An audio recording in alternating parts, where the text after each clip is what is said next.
தீர்க்கதரிசிகளுக்கும் தீர்க்கதரிசிகளின் புத்திரர்களுக்கும் தீர்க்க தரிசன மாணவர்களுக்கும் இயேசு கிறிஸ்துவின் நாமத்தில் அன்பின் வாழ்த்துக்கள். இயேசுவே விரும்பி செய்த ஒரு வேலை தீர்க்க தரிசன ஊழியங்கள். In my view, a teacher's duty is to impart knowledge by simplifying any complex concepts to an aspiring student. எந்த ஒரு புரியாத புதிரையும் எளிமையான விதத்தில் சொல்லிக் கொடுக்கிற ஒரு ஆசிரியனே சிறந்த ஆசிரியன். அப்படிப்பட்ட கிருபையை தேவன் ஆசிரியர்களுக்கும் கொடுத்திருக்கிறார். ஆகவே இந்த நாளிலும் கூட தீர்க்க தரிசனத்தின் பரிமாணங்களை நாம் அறிந்தும் கற்றும் கொள்ள போகிறோம். நம்முடைய வாழ்க்கையிலே அதை அப்பியாசப்படுத்தவும் போகிறோம். யோவான் 3:27 பரலோகத்திலிருந்து ஒருவனுக்கு கொடுக்கப்பட்டால் ஒழிய அவன் ஒன்றையும் பெற்றுக்கொள்ள மாட்டான் என்று எழுதியிருக்கிறது. தீர்க்க தரிசனத்தை கற்றுக்கொள்பவர்களுக்கும் தீர்க்க தரிசன வரங்களை போதிப்பவர்களுக்கும் ஒன்று நடக்க வேண்டும். ஒரு தெய்வீக காரியம் நடக்க வேண்டும். ஒரு தெய்வ செயல் நேரிட வேண்டும். அவர்களுக்கு பரலோகத்திலிருந்து அந்த வரங்கள் கொடுக்கப்பட்டிருக்க வேண்டும். எலியாவுக்கு அந்த வரங்கள் கொடுக்கப்பட்டபடினாலே அவன் தீர்க்க தரிசன பயிற்சி நிலையத்தை நடத்தி வந்தார். அதே போல நாம் கூட இந்த ஸ்கூல் ஆஃப் ப்ராஃபிட்ஸில் தீர்க்க தரிசன வரங்களை பற்றி நாம் கற்றுக்கொள்ளும்படியாக ஆவலாக மாணவர்களாக அவதாரம் எடுத்து வந்திருக்கிறோம்.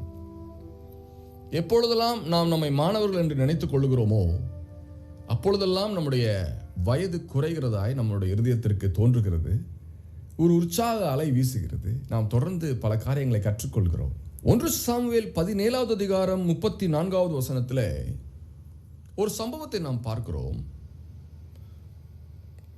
தாவீது சவுலை பார்த்து, உம்முடைய அடியான் என் தகப்பனுடைய ஆடுகளை மேய்த்துக் கொண்டிருந்த போது ஒரு விசை ஒரு சிங்கமும் ஒரு விசை ஒரு கரடியும் வந்து மந்தையில் இருக்கிற ஒரு ஆட்டை பிடித்து கொண்டது. நான் அதை தொடர்ந்து போய் அதை அடித்து அதை அதன் வாய்க்கு தப்புவித்தேன். அது என்மேல் பாய்ந்த போது நான் அதன் தாடியை பிடித்து அதை அடித்து கொன்று போட்டேன். அந்த சிங்கத்தையும் அந்த கரடியையும் உம்முடைய அடியானாகிய நான் கொன்றேன். விருத்த சேதனமில்லாத இந்த பெலிஸ்தனும் அவர்களில் ஒன்றை போல இருப்பான். அவன் ஜீவனுள்ள தேவனுடைய சேனைகளை நிந்தித்தானே என்றான். தாவீது சிங்கத்தை கொன்றான். தாவீது ஒரு கரடியையும் கொன்றான். ஒரு மனுஷன் ஒரு சிங்கத்தை கொல்லக்கூடிய வல்லமை உடையவனாய் இருக்கும் பொழுது, ஒரு சாதாரண மனுஷன் ஒரு கரடியை கொல்ல வல்லமை உடையவனாய் இருக்கும் பொழுது, தீர்க்க தரிசன மாணவர்களாகிய நமக்கும் தேவன் நம்முடைய ஆவியிலே அப்படிப்பட்ட பலனை கொடுக்கிறவராய் இருக்கிறார். இந்த நாட்களிலே நாம் சிங்கத்தை கொல்லவோ அல்லது கரடியை கொல்லவோ அழைக்கப்படவில்லை. ஆனால் இயேசு கிறிஸ்துவின் நாமத்தில் இந்த பூமியிலே அற்புதங்களையும் அடையாளங்களையும் செய்கிற, பயங்கரமான காரியங்களை செய்கிற அதிகாரத்தையும் வல்லமையும் உடையவர்களாக நாம் காணப்படுகிறோம். தாவீதை போலவே மற்றொரு ஊழியக்காரனும் சிங்கத்தை கொன்றவனாயிருந்தான். அவன் யார் என்று பார்க்கும் பொழுது, நியாயாதிபதிகள் 14 5-6 நான் உங்களுக்கு படிக்கிறேன். அவர்கள் திம்னாத் ஊர் திராட்சை தோட்டங்கள் மட்டும் வந்தபோது, இதோ கர்ச்சிக்கிற பாலசிங்கம் ஒன்று அவனுக்கு எதிராக வந்தது. அப்பொழுது கர்த்தருடைய ஆவி அவன் மேல் பலமாய் இறங்கினதினால் அவன் தன் கையில் ஒன்றும் இல்லாதிருந்தும் அதை ஒரு ஆட்டுக்குட்டியை போல கிழித்து போடுகிறது போல கிழித்து போட்டான். ஆனாலும் தான் செய்ததை அவன் தாய் தகப்பனுக்கு அறிவிக்கவில்லை. அவன் போய் அந்த பெண்ணோட பேசினான். அவள் சிம்சோனின் கண்ணுக்கு பிரியமாய் இருந்தாள். சில நாளைக்கு பின்பு அவன் அவளை விவாகம் பண்ண திரும்பி வந்து சிங்கத்தின் உடலை பார்க்கிறதற்கு வழி விலகி போனான். இதோ சிங்கத்தின் உடலுக்குள்ளே தேனீ கூட்டமும் தேனும் இருந்தது என்று பார்க்கிறோம். ஆகவே தாவீதுக்கும் சிம்சோனுக்கும் நேரிட்ட ஒரு தெய்வ செயல். அவர்கள் சிங்கத்தையும் கரடியையும் கொல்லக்கூடிய வல்லமை உடையவர்களாக இருந்தார்கள். அப்படிப்பட்ட பெலன் அவர்களுக்குள் வருகிறதற்கான ஒரு காரியத்தை வேதம் சொல்கிறது. அவர்கள் மேல் ஆவி பலமாய் வந்து இறங்கினபடினாலே. ஆகவே தீர்க்க தரிசனத்தின் மாணவர்களாக இருக்கிற நமக்கு தேவனுடைய ஆவி பலமாய் இறங்குகிற ஒரு அனுபவம் தேவைப்படுகிறதா இருக்கிறது. ஆகவே நாம் ஜெபத்தோடு கூட இந்த வரங்களை குறித்து நாம் கற்றுக்கொண்டு வருகிறோம். ஆவியானவர் தம்முடைய நாமத்தின் மகிமைக்காக, தேவகுமாரனாகிய கர்த்தருடைய மகிமைக்காக அவருடைய தீர்க்க தரிசிகளுக்கு இந்த வரங்களை கொடுப்பது அதிக நிச்சயம் அல்லவா? ஆமென். ஹல்லேலூயா. நுண்கலை என்கிற ஃபைன் ஆர்ட்ஸ் துறையை தெரிந்து கொண்ட மாணவர்கள் அந்த துறையை படிக்கிற வேளையில் நுண்கலை என்று வரும்பொழுது அங்கே ஆடல், பாடல், வரைகலை பயிற்சி, பாடும் பயிற்சி என்று பல மனிதர்களை வியக்க வைக்கும், மெய் மறக்க வைக்கும் கலைகளை அவர்கள் படிக்கிற மாணவர்களாக இருக்கிறார்கள். நுண்கலை படிக்கிறவர்கள் அவர்கள் அதை எப்படி பயிற்சி செய்து கொள்கிறார்கள்? பல மணி நேரங்கள் அவைகள் பயிற்சிகளை மேற்கொள்ளுகிறார்கள். ஒரு நாள் வருகிறது, அவர்கள் அந்த பயிற்சியை செயலாற்றுகிறவர்களாக இருக்கிறார்கள். அநேகருடைய கைத்தட்டுகளை அவர்கள் பெற்றுக்கொள்ளுகிறார்கள். அதே போல தீர்க்க தரிசன கலையும் கூட பயிற்சிக்கு உட்பட்டதாக இருக்கிறது. முதலாவது அறிந்து கொள்ளக்கூடிய, கற்றுக்கொள்ளக்கூடிய ஒரு நிலை, அடுத்து பயிற்சியை மேற்கொள்ளக்கூடிய ஒரு நிலை, மூன்றாவது பயன்படுத்தக்கூடிய, வெளிப்படுத்தக்கூடிய நிலை. ஆங்கிலத்தில் இப்படி சொல்லலாம் அல்லவா? Learning phase, practising phase and performing phase. இந்த மூன்று நிலையை தீர்க்க தரிசன வரங்கள் உடையதாய் காணப்படுகிறது. இதில் ஒன்றை நாம் கவனிக்க வேண்டும். தீர்க்க தரிசனமானது வேதத்தில் எழுதப்பட்டிருந்தாலும், தீர்க்க தரிசன வரங்களை குறித்து வேதத்தில் எழுதப்பட்டிருந்தாலும், சபையிலோ அல்லது ஒரு ஆன்மீக இடத்திலோ இதை நாம் அவ்வளவு எளிதாக கற்றுக்கொள்ள முடியாது. சபைக்கு நாம் போகும் பொழுது தேவனை ஆராதிக்க போகிறோம், நமக்கு தேவன் கொடுக்கிற வார்த்தையை கவனிக்க போகிறோம். ஆனால் தீர்க்க தரிசனமோ அது ஒரு முறையான பயிற்சிக்கு உட்பட்டதாய் இருக்கிறது. ஆகவே இப்பொழுதே உங்களுடைய மனக்கண்களை திறந்துள்ளபடியாக இயேசு கிறிஸ்துவின் நாமத்திலே கட்டளை கொடுக்கிறேன். கர்த்தராக இயேசு கிறிஸ்துவை நாம் பார்ப்போமா? அவர் காலை முதல் மாலை வரை இரவு மட்டுமாக அவர் பல ஊழியங்களை இந்த பூமியிலே செய்து வந்தார். சீஷர்கள் எப்படிப்பட்டவர்களாக இருந்தார்கள்? 24 மணி நேரமும் அவர்கள் இயேசுவோடு தொடர்புடையவர்களாக இருந்தார்கள். இயேசுடைய அன்றாட வாழ்க்கையிலே அவர்களுடைய பங்கு இருந்தது. அல்லது சீஷர்களும் குருவும் இணைந்தவர்களாக காணப்படுகிறார்கள். அவர்கள் ஆலயத்திற்கோ மற்ற இடங்களுக்கோ சென்று தேவனுடைய மகிமைக்காக ஊழியங்களை செய்து வந்தார்கள். ஆகவே இந்த தீர்க்க தரிசன பயிற்சியானது குரு சிஷ்யன் என்கிற ஒரு முறைமைக்கு உட்பட்டதாய் காணப்படுகிறது. எனக்கு பிரியமான தீர்க்க தரிசனத்தின் மாணவர்களே, இதை கற்றுக்கொள்ள ஆர்வமுடைய உங்கள் ஒவ்வொருவருக்கும் தேவன் அளவில்லாமல் இன்பத்தையும் சுகத்தையும் தருவாராக. ஹல்லேலூயா. ஆகவே இந்த தீர்க்க தரிசனத்தின் வரங்கள் எனக்கு வேண்டும். இதை நான் என் வாழ்க்கையிலே அபியாசப்படுத்த வேண்டும். இதை வைத்து நான் அநேகரை ஆசீர்வதிக்க வேண்டும். இதை வைத்து, இந்த வரங்களை வைத்து நான் பிரமிப்பான காரியங்களை தேவனுடைய நாமத்தின் மகிமைக்காக செய்ய வேண்டும் என்று நீங்கள் குறிக்கோளை உடையவர்களாக இருப்பீர்களேனால் என்னோடு இணைந்து கொள்ளுங்கள். நாம் எல்லோரும் சேர்ந்து இந்த வரங்களை வைத்துக்கொண்டு பூமியை ஆளுகை செய்வோம். ஹல்லேலூயா. நீதிமொழிகள் 30வது அதிகாரம் 3வது வசனத்திலே, நான் ஞானத்தை கற்கவும் இல்லை, பரிசுத்தரின் அறிவை அறிந்து கொள்ளவும் இல்லை என்று எழுதியிருக்கிறது. அப்போ ஞானத்தை என்ன செய்ய வேண்டும்? ஞானத்தை கற்க வேண்டும். பரிசுத்தரின் அறிவை என்ன செய்ய வேண்டும்? பரிசுத்தரின் அறிவை அறிந்து கொள்ள வேண்டும். A human mind is capable of learning anything, anytime, anywhere. Great scholars have studied their subject under the street lights and became stars in their field of expertise. பாருங்க, பெரிய கல்வியாளர்கள்லாம் தங்களுடைய குடும்ப சூழ்நிலையின் மத்தியிலே, சவாலுக்குரிய தங்களுடைய குடும்ப சூழ்நிலையின் மத்தியிலே, மன போராட்டத்தின் மத்தியிலே, கடுமையான கால சூழ்நிலையின் மத்தியிலே அவர்கள் தங்களுடைய படிப்பிலே முழு கவனம் செலுத்தி வாழ்க்கையிலே உயர்ந்த காரியங்களை நாம் படித்திருக்கிறோம் அல்லவா? அதே போல ஒரு தீர்க்க தரிசன மாணவனுக்கு இருக்க வேண்டிய ஒரு மனநிலை எப்படிப்பட்டதாக இருக்க வேண்டும் என்றால், எப்படியாவது நான் இந்த வரங்களை பெற்றுக்கொள்ள வேண்டும், என்னுடைய கடின உழைப்பை நான் இதில் போடுவேன், என்னுடைய மனதின் சிந்தனையை இதில் வைப்பேன், தேவன் எனக்கு அற்புதங்களை செய்வார் என்கிற ஒரு மிகப்பெரிய உறுதியை உடையவனாய் இருக்க வேண்டும் என்பதே உங்களை குறித்து என்னுடைய விருப்பமாய் இருக்கிறது. ஹல்லேலூயா.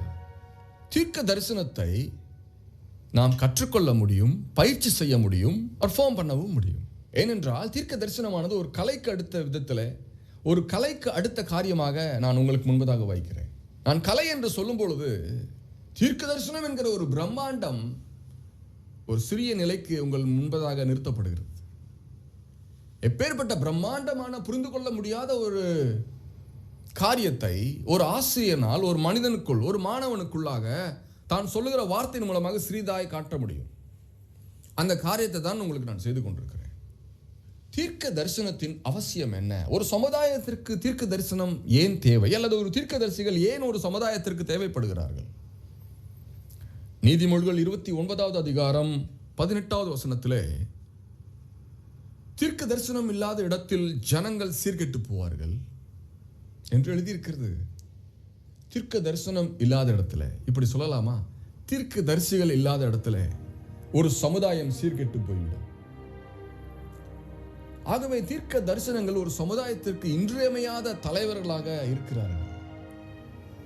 அவர்கள் தேவனுக்கும் மனிதனுக்கும் இடையே நின்று தேவனுடைய எண்ணங்களை புரிந்து கொண்டு மனிதர்களிடம் பகிர்ந்து கொள்ளுகிறவர்களாக இருக்கிறார்கள், அல்லது மனிதர்களுடைய இருதயத்தை தேவனிடத்திலே பகிர்ந்து கொள்ளுகிறவர்களாகவும் அவர்கள் இருக்கிறார்கள்.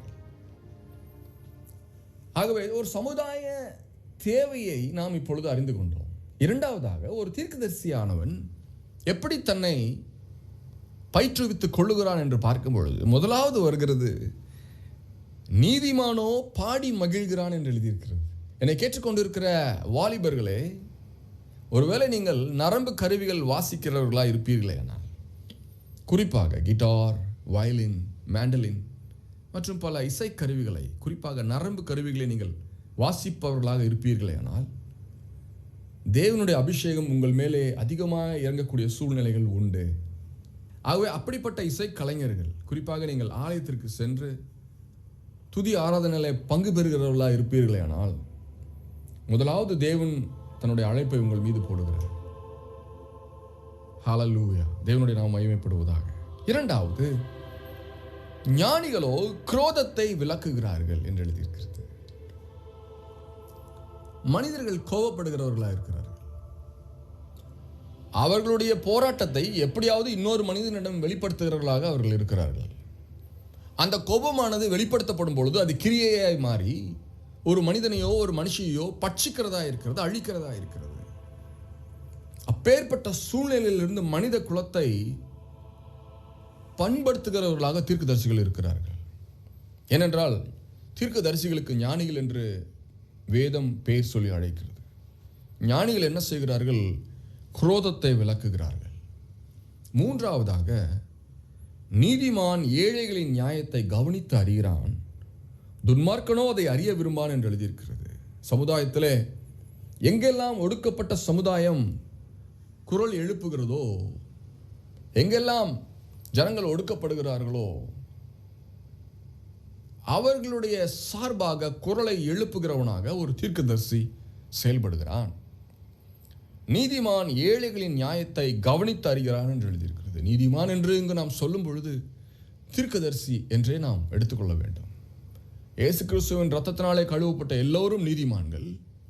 அந்த நீதிமான்களுக்குள்ளாக ஏழைகளின் நியாயத்தை கவனிக்கிற ஒரு இருதயம் உண்டாயிருக்குமேனால் அவர்கள் தீர்க்கதரிசிகளாக மாறிவிடுகிறார்கள். ஹல்லேலூயா. ஆகவே இதுதான் சமுதாயத்திலே ஒரு தீர்க்கதரிசி தன்னை தயார்படுத்திக் கொள்ளுகிற ஒரு விதமாய் காணப்படுகிறது. அடுத்ததாக, let us discuss on the professional life of a prophet. ஒரு தீர்க்கதரிசியானவனுடைய வாழ்க்கை முறையை நாம் கற்றுக்கொள்வோம். நீதிமொழிகள் 29வது அதிகாரம் 2ஆம் வசனத்திலே, நீதிமான்கள் பெருகினால் ஜனங்கள் மகிழ்வார்கள் என்று எழுதியிருக்கிறது. தீர்க்கதரிசிகள் பெருகினாலும் ஜனங்கள் மகிழ்வார்கள். ஞானத்தில் பிரியப்படுகிறவன் தன் தகப்பனை மகிழ பண்ணுகிறான்.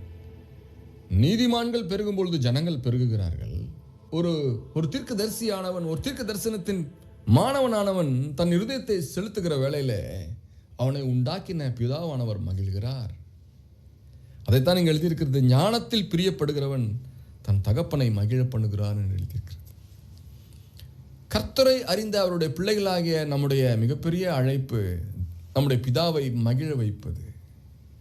ஆகவே தீர்க்கதரிசிகளாகிய நாம் பிதாவை மகிழ்விக்கிற ஒரு ஊழியத்தை வல்லமையாக செய்ய அழைக்கப்பட்டிருக்கிறோம்.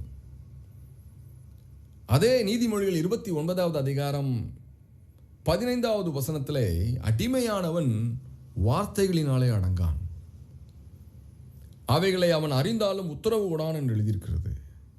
இதை எப்படி நாம் நம்முடைய தீர்க்க தரிசன கோணத்திலே புரிந்து கொள்ள முடியும்? அடிமையானவன் வார்த்தைகளினாலே அடங்கான். அடிமை சிந்தனை உடையவன் மனிதர்களுக்கு முன்பாக தன்னை தாழ்த்தி கொள்ளுகிறவன், காரணம் இல்லாமல் தாழ்த்தி கொள்ளுகிறவன். அவர்களுக்கு எந்த போதனையை கற்றுக் கொடுத்தாலும் அவர்களுடைய இருதயத்திலே விடுதலை வரப்போகிறதில்லை. ஆனால் அதே சிந்தனையை உடைய, தாழ்மை சிந்தனையை உடைய, பயனற்ற தாழ்மை சிந்தனையை உடைய ஒருவனை தீர்க்க தரிசன பாடமானது சிங்கத்தை போல கர்ச்சிக்கிற ஒரு தைரியத்தை அவன் இருதயத்தில் விதைக்கிறதா இருக்கிறது. அந்த சிந்தனையே அவனை வெற்றி பாதையிலே நடத்துகிறதாகவும் இருக்கிறது. ஆகவே இந்த சமுதாயத்திலே நான் தாழ்ந்து போயிருக்கிறேன், என் நிறம் இப்படிப்பட்டதா இருக்கிறது, என்னுடைய குணமோ அப்படிப்பட்டதா இல்லை என்று சொல்லி புலம்புகிற ஜனங்களாய் நீங்கள் இருப்பீர்களே, ஆனால் நீங்கள் என்னை கேட்பது நல்லது.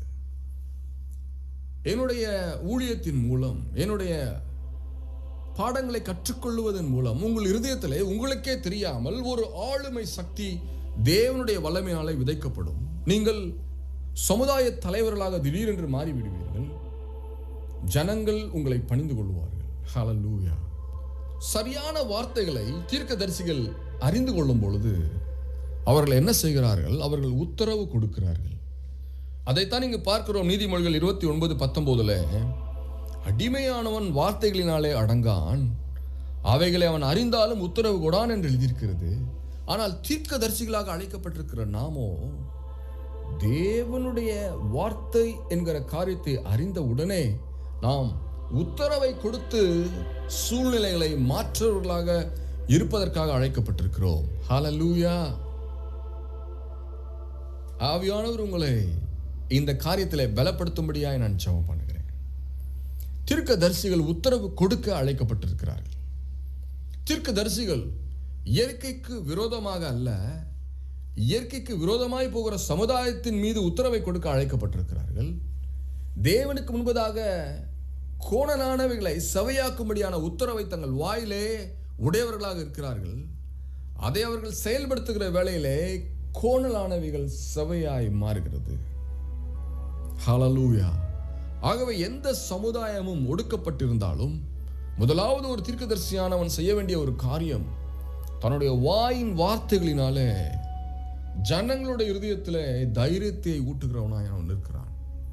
அந்த சத்தத்தை கேட்டுக்கொண்டிருக்கிற ஜனங்கள் ஒரு காலகட்டத்திலே அவர்கள் எழும்புகிறார்கள். தன்னை பன்றி என்று நினைத்துக் கொண்டிருக்கிற ஒரு மனுஷன், நான் பன்றி அல்ல, நான் கழுகின் புத்திரன், நான் ஒரு சிங்கத்தின் புத்திரன் என்று சொல்லி ஒரு நிலைக்கு அவன் தள்ளப்படுகிறான். அதற்கு ஏற்ற சிந்தனைகள் அவன் இருதயத்தில் விதைக்கப்படுகிறது. அந்த மகிமையான காரியங்கள் அவனுடைய வாழ்க்கையிலே நடக்க ஆரம்பிக்கிறது. அவன் பறக்கிறவனாகவும் வேட்டைக்காரனாகவும் மாறி போகிறான். தேவனுடைய நாமம் மகிமைப்படுவதாக. ஹல்லேலூயா. நீதிமொழிகள் 30வது அதிகாரம் 4வது வசனத்தில் வானத்திற்கு ஏறி இறங்கினவர் யார்? காற்றை தமது கைப்பிடிகளில் அடக்கினவர் யார்? தண்ணீர்களை வஸ்திரத்திலே கட்டினவர் யார்? பூமியின் எல்லைகளையெல்லாம் ஸ்தாபித்தவர் யார்? அவருடைய நாமம் என்ன? அவர் குமாரனுடைய நாமம் என்ன? அதை அறிவாயோ என்று எழுதப்பட்டிருக்கிறது. ஒரு கேள்வியை வேதம் படிக்கிறவர்களுக்கு போடுகிறது. வானத்திற்கு ஏறி இறங்கினவர் யார்? உடனே நாம் சொல்லுவோம், இயேசு கிறிஸ்துவே இந்த பூமியிலே வந்து வானத்திற்கு ஏறி போனார். ஆனால் தீர்க்கதரிசிகளின் பார்வையிலே தீர்க்கதரிசிகள் வானத்திற்கு ஏறி இறங்குகிறவர்களாக இருக்கிறார்கள். பேர்பட்ட அபிஷேகத்தை தீர்க்கதரிசிகள் பெற்றுக்கொள்ளுகிறவர்களாகவும் இருக்கிறார்கள். ஹல்லேலூயா. நான் சிங்கப்பூருக்கு போயிருக்கேன், நான் அங்கே உட்காந்துட்டு இருக்கிறனால உனக்கு என்ன பிரயோஜனம்? இப்போ நான் ஒன்று பண்ணுறேன், நான் என் சொந்த செலவில் உன்னை சிங்கப்பூருக்கு கூட்டிகிட்டு போய் அங்கே இருக்கிற சுற்றுலா தலங்களை உனக்கு காண்பிக்கிறேன் என்று சொல்லி ஒருத்தன் சொல்கிறான் பாருங்க. அதே போல் கர்த்தராக இயேசு கிறிஸ்துவும் கூட தான் மட்டும் ஏறி போகிறதை குறித்து மகிழ்ந்திராமல் அவருடைய தீர்க்கதரிசிகளாக இருக்கிற நம்மையும் கூட வானத்திற்கு ஏறுகிறவர்களாகவும் இறங்குகிறவர்களாகவும் அவர் நியமித்திருக்கிறார். ஹல்லேலூயா. காற்றை தமது கைப்பிடிகளில் அடக்கினவர் யார்? தீர்க்கதரிசிகள் காற்றை கைப்பிடிகளிலே அடக்குகிற ஊழியத்தை செய்கிறார்கள். இந்த பூமி எங்கும் சுற்றித் திரிகிற காத்து, கருப்பு இவைகளின் மீது தீர்க்கதரிசிகளுக்கு அதிகாரம் உண்டு. அவர்கள் தங்கள் சித்தப்படி அந்த காத்தையும் கருப்பையும் கட்டுகிறவர்களாகவும் அவிழ்க்கிறவர்களாகவும் காணப்படுகிறார்கள். அப்பேற்பட்ட அதிகாரத்தை தேவன் ஆவிக்குரிய மண்டலத்திலே தீர்க்கதரிசிகளின் கைகளிலே அதை கொடுத்திருக்கிறார். ஹல்லேலூயா. நம்முடைய ஊரின் வழக்கப்படியே நான் உங்களுக்கு கற்றுக் கொடுக்கிறேன். காத்து, கருப்பு என்று சொல்லுகிற காரியங்களிலே அந்தகார வல்லமைகள் உண்டு, துரைத்தனங்கள் உண்டு. இப்பேற்பட்ட காரியங்கள் மனிதனுடைய வாழ்க்கையிலே தீமைக்காகவே பெரும்பாலும் வருகிறது. அப்படிப்பட்ட காரியங்களின் போக்கை திசை திருப்ப தீர்க்கதரிசிகள் அழைக்கப்பட்டிருக்கிறார்கள். இயேசு கிறிஸ்துவின் நாமம் என்கிற வல்லமையான ஆயுதத்தை பயன்படுத்தி அவர்கள் எப்பேற்பட்ட காத்து கருப்புக்களை தங்கள் பாதங்களுக்கு கீழே கட்டுப்படுத்துகிறவர்களாக தீர்க்கதரிசிகள் வைக்கப்பட்டிருக்கிறார்கள். தேவனுடைய நாமம் மகிமைப்படுவதாக. ஹல்லேலூயா. பிரசங்கி 3வது அதிகாரம் 21வது வசனத்திலே, உயர ஏறும் மனுஷனுடைய ஆவியையும் தாழ பூமியில் இறங்கும் மிருகங்களுடைய ஆவியையும் அறிகிறவன் யார் என்று எழுதியிருக்கிறது. யாருக்கு தெரியும்? என்ன தெரியும்? உயர ஏறும் மனுஷனுடைய ஆவி. இப்போ மனுஷனுடைய ஆவியானது உயர ஏறுகிறது. அவன் உயிரோடு இருக்கும் பொழுதே அவனுடைய ஆவி மேலே போகிறதா இருக்கிறது. அவன் மரித்தாலும் அவனுடைய ஆவி அவனை விட்டு மேலே போகிறதா இருக்கிறது. தாழ பூமியில் இறங்கும் மிருகங்களுடைய ஆவியையும் அறிகிறவன் யார்? அப்போ 2 காரியங்களை தீர்க்கதரிசிகள் அறிந்தவர்களாகவே இருக்க வேண்டும். அது என்ன? உயர ஏறும் மனுஷனுடைய ஆவி. அவன் கோபப்படுகிறான், அவனுடைய ஆவி மேலே போகிறது. எரிச்சல் அடைகிறான், அவனுடைய ஆவி மேலே போகிறது. அவன் வேதனையிலே தள்ளாடுகிறான், அவனுடைய ஆவி குழம்பி நிற்கிறது. அவன் இன்னொருவன் மீது எரிச்சலாய் இருக்கிறான், அவன் ஆவி மேலே போகிறது. இவைகள் அனைத்தையும் தீர்க்கதரிசிகள் கிரகிக்கிறவர்களாக இருக்கிறார்கள். தாழ பூமியில் இறங்கும் மிருகங்களுடைய ஆவி, துக்கத்திலே விழுகிறவனுடைய ஆவியை அவர்கள் பார்க்கிறவர்களாக இருக்கிறார்கள். அவன் வார்த்தை சொல்லும் முன்னே அவனுடைய பிரச்சனைகளை விவரிக்க தக்க வல்லமை உடையவர்களாக தீர்க்கதரிசிகள் இருக்கிறார்கள். ஹல்லேலூயா. இன்னொரு வசனத்திலே தீர்க்கதரிசிகளுக்குள் இருக்கிற ஒரு வல்லமையை நாம் பார்ப்போம். நீதிமொழிகள் 30வது அதிகாரம் 18வது வசனத்திலே, எனக்கு மிகவும் ஆச்சரியமானவைகள் 3 உண்டு, என் புத்தி கெட்டாதவைகள் 4 உண்டு. அவையாவன, ஆகாயத்தில் களியினுடைய வழியும் கண்மலையின் மேல் பாம்பினுடைய வழியும் என்று எழுதப்பட்டிருக்கிறது. ஜனங்களால் கிரகிக்க முடியாத ஒரு வல்லமை தீர்க்கதரிசிகளிடத்திலே உண்டு. அது என்ன? ஆகாயத்தில் கழுகினுடைய வழி. அவர்கள் ஆகாயத்தில் பறந்து கழுகின் கண் கொண்டு பூமியை பார்க்கிறவர்களாக இருக்கிறார்கள். அவர்கள் அப்படி பார்க்கும் பொழுது என்ன நடக்கப் போகிறது, என்ன சம்பவம் வைக்கப்பட்டிருக்கிறது, இதை எப்படி நிறுத்தலாம் என்கிற ஒரு தெளிவான சிந்தனையை தீர்க்கதரிசிகள் உடையவர்களாக காணப்படுகிறார்கள். கண்மலையின் மேல் பாம்பினுடைய வழியையும், பாம்பு என்று நாம் சொல்லும்போது ஏற்கனவே நாம் கற்றுக்கொண்ட பாடங்களிலே பாம்பானது தந்திரமும் ஞானமும் உள்ள ஒரு விலங்காய் இருக்கிறது. அப்பேற்பட்ட பாம்பு என்ன செய்யும்? அடுத்தது அந்த பாம்பின் ஆவியை உடையவர்கள் தந்திரக்காரர்களின் திட்டங்கள் என்ன என்று அறிந்து கொள்ளக்கூடிய, கிரகிக்கக்கூடிய வல்லமையை தீர்க்கதரிசிகள் உடையவர்களாக இருக்கிறார்கள். ஹல்லேலூயா. இதை நாம் கற்றுக்கொள்ளுகிற வேளையிலே தானே பரிசுத்த ஆவியானவர் உங்களுக்குள்ளாக தன்னுடைய வல்லமையின் ஒரு பங்கை தருவாராக. ஆமென். ஹல்லேலூயா. பிரசங்கி 6வது அதிகாரம் 12வது வசனத்திலே, நிழலை போன்ற மாயையான தன் ஜீவகாலத்தை போக்கும் மனுஷனுக்கு இந்த ஜீவனில் நன்மை இன்னதென்று அறிந்தவன் யார்? தீர்க்கதரிசிகள் ஒரு மனிதனை பார்த்து சொல்லுகிறார்கள், இந்த வழியை நீ எடுத்துக்கொள், நீ பிழைத்துக் கொள்ளுவாய். நீ அப்ளைட் பிசிக்ஸ் படி, நீ வெறும் பிசிக்ஸ் படிக்காத, அப்ளைட் பிசிக்ஸ் படி, அது உனக்கு ஒரு நல்ல கெரியர் உண்டு பண்ணும். நீ பிடெக் படிக்க போறியா? உனக்கு அதான் பிடிச்சிருக்கா? அதை படி, பிடெக்கில் படி. அந்த பிடெக்லேயே நீ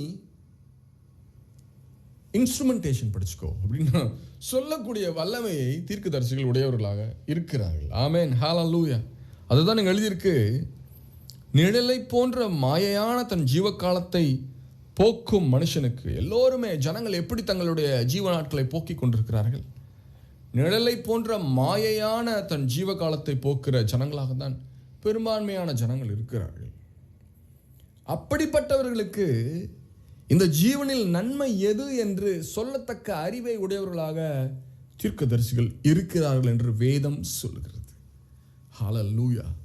தீர்க்க தரிசன பயிற்சியை என்னோடு கூட கற்றுக்கொண்டு வருகிற மாணவர்களே, உங்களுடைய குறிக்கோள்கள், நீங்கள் கற்றுக்கொள்ளக்கூடிய காரியங்களை குறித்து தான் நான் உங்களிடம் கற்றுக்கொண்டு கொடுத்து வருகிறேன். இப்படிப்பட்ட வரங்கள் எனக்கு கிடைக்குமா? ஒரு மனுஷனுக்கு சரியான ஆலோசனையை சொல்லக்கூடிய ஞானம் எனக்கு உண்டாயிருக்குமா என்று நீங்கள் இப்பொழுது என்னை பார்த்து கேட்கிறீர்கள். எப்பொழுது நம்முடைய நோக்கம் தேவனுக்கும் மனிதனுக்கும் முன்பாக நேராக காணப்படுகிறதோ, தேவன் அதை அங்கீகரிக்கிறவராக இருக்கிறார். ஹல்லேலூயா. யாத்ராகமம் 9வது அதிகாரம் 23வது வசனத்தில், அப்படியே மோசே தன் கோலை வானத்திற்கு நேராக நீட்டினான். அப்பொழுது கர்த்தர் இடி முழக்கங்களையும் கல் மழையையும் அனுப்பினார். அக்கினி தரையின் மேல் வேகமாக ஓடிற்று. எகிப்து தேசத்தின் மேல் கர்த்தர் கல் மழையை பெய்ய பண்ணினார் என்று பார்க்கிறோம். தீர்க்க தரிசனம் என்பது மோசேவின் கையில் இருந்த ஒரு கோலுக்கு சமானமாக இருக்கிறது. மோசே தன் கையில் இருந்த கோலை வைத்து அவன் என்ன செய்தான்? அதை நீட்டினான்.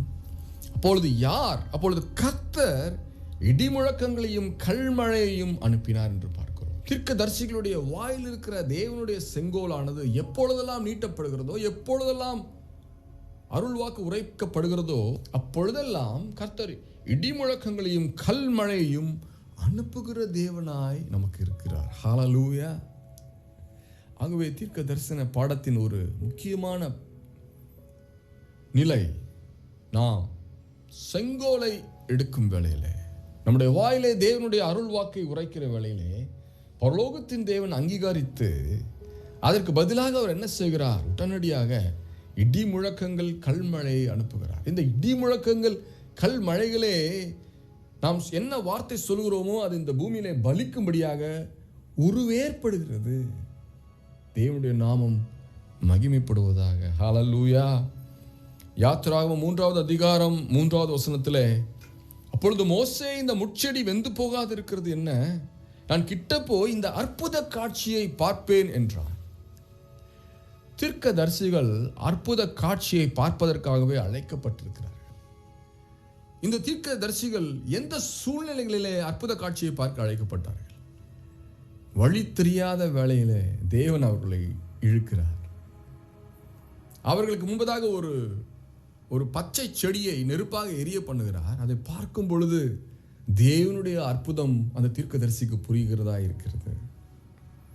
லூக்கா 1வது அதிகாரம் 17வது வசனத்திலே, பிதாக்களுடைய இருதயங்களை பிள்ளைகளிடத்திற்கும் கீழ்ப்படியாதவர்களை நீதிமான்களுடைய ஞானத்திற்கும் திருப்பி உத்தமமான ஜனத்தை கர்த்தருக்கு ஆயத்தப்படுத்தும்படியாக அவன் எலியாவின் ஆவியும் பலமும் உடையவனாய் அவருக்கு முன்னே நடப்பான் என்றார்.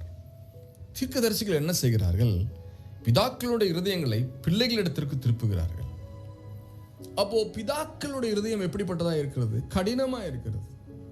பிள்ளைகளை நேசிக்கத்தக்க இதயம் இல்லாததா பிதாக்களுடைய இருதயம் இருக்கிறபடினால தீர்க்கதரிசிகள் சொல்லுகிறார்கள், உன் பையனை முதலாவது நேசி அப்படின்னு. அடுத்தது, கீழ்ப்படியாதவர்களை நீதிமான்களுடைய ஞானத்திற்கும் திருப்பி என்று எழுதியிருக்கிறது. சற்றே கவனிப்போமா இதை? கீழ்ப்படியாதவர்கள் அவர்களுடைய இருதயத்தை நீதிமான்களுடைய ஞானத்திற்கு திருப்பி என்று எழுதியிருக்கிறது. கீழ்ப்படியாதவர்களுடைய இருதயத்தை யாரால் திருப்ப முடியும்?